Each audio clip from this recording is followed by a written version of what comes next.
NSS SNDP ഐക്യത്തിൽ നിന്ന് പിന്മാറി NSS. ഐക്യം പ്രായോഗികമല്ലെന്ന് ഇന്ന് ചേർന്ന NSS ഡയറക്ടർ ബോർഡ് യോഗം വിലയിരുത്തുകയായിരുന്നു.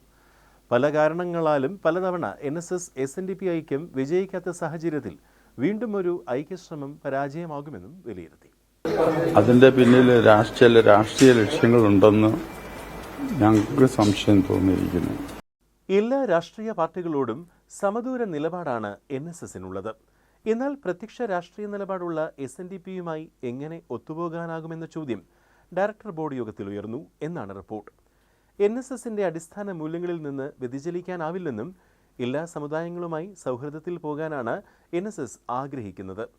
നിലവിലെ സാഹചര്യത്തിൽ ഐക്യം പ്രായോഗികമല്ലെന്നാണ് ഇതുമായി ബന്ധപ്പെട്ട വാർത്താക്കുറിപ്പിൽ NSS വ്യക്തമാക്കിയിരിക്കുന്നത്. പല കാരണങ്ങളാലും പലതവണ NSS SNDP ഐക്യം വിജയിക്കാത്ത സാഹചര്യത്തിൽ വീണ്ടും ഒരു ഐക്യശ്രമം പരാജയമാകുമെന്ന കാര്യം ഇപ്പോഴത്തെ രാഷ്ട്രീയ സാഹചര്യങ്ങളാൽ തന്നെ വ്യക്തമാകുന്നു. NSSന്റെ അടിസ്ഥാന മൂല്യങ്ങളിൽ നിന്ന് വ്യതിചലിക്കാനും ആവില്ല. അതിനാൽ വീണ്ടും ഒരു ഐക്യം പ്രായോഗികമല്ല. പ്രത്യേകിച്ച് NSSന് എല്ലാ രാഷ്ട്രീയ പാർട്ടികളോടും സമദൂര നിലപാട് ഉള്ളതിനാൽ മറ്റെല്ലാ സമുദായങ്ങളോടും എന്നവണ്ണം SNDPയോടും സൗഹാർദ്ദത്തിൽ വർത്തിക്കാനാണ് NSS ആഗ്രഹിക്കുന്നത്.